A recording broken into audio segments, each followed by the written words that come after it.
Tamil to English translation practice day 31. இது டே 30க்கான challenge answer. அவன் நாளை தனது பாட்டியை சந்திக்க போகிறான். He is going to meet his grandmother tomorrow. சரியாக கெஸ் பண்ணியிருக்கீங்களா? வாழ்த்துக்கள். இன்னைக்கான முதல் சென்டென்ஸ், நீங்கள் எங்கிருந்து வந்தீர்கள்? இது எப்படி ஆங்கிலத்தில் சொல்லணும்? ட்ரை பண்ணி பாருங்க.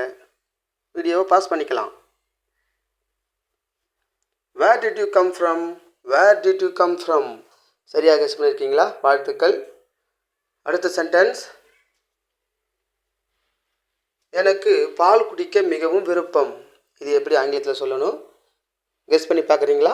வீடியோ பாஸ் பண்ணிக்கோங்க. I like to drink milk very much. I like to drink milk very much. சரியாக கெஸ் பண்ணியிருக்கீங்க. வாழ்த்துக்கள். அடுத்த சென்டென்ஸ், நான் நேற்று ஒரு நல்ல திரைப்படம் பார்த்தேன். இது எப்படி ஆங்கிலத்தில் சொல்லணும்? ட்ரை பண்ணி பார்க்குறீங்களா?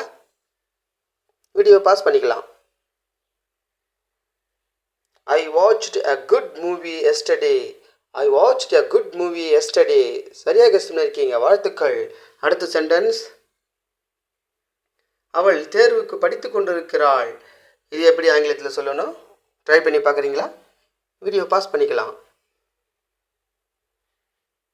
She is studying for the exam. She is studying for the exam. சரியாக கெஸ் பண்ணியிருக்கீங்களா? வாழ்த்துக்கள். அடுத்த சென்டென்ஸ், அவர்கள் நேற்று கால்பந்து விளையாடினார்கள். இது எப்படி ஆங்கிலத்தில் சொல்லணும்னு எனக்கு கமெண்ட் பண்ணுங்கள். இதற்கான சரியான விடையை நாளை வீடியோவில் கொடுக்குறேன். இது போன்ற மேலும் பல இன்ட்ரெஸ்டிங்கான வீடியோக்களுக்கு கீழே உள்ள லிங்கை தொடவும். Don't forget to subscribe.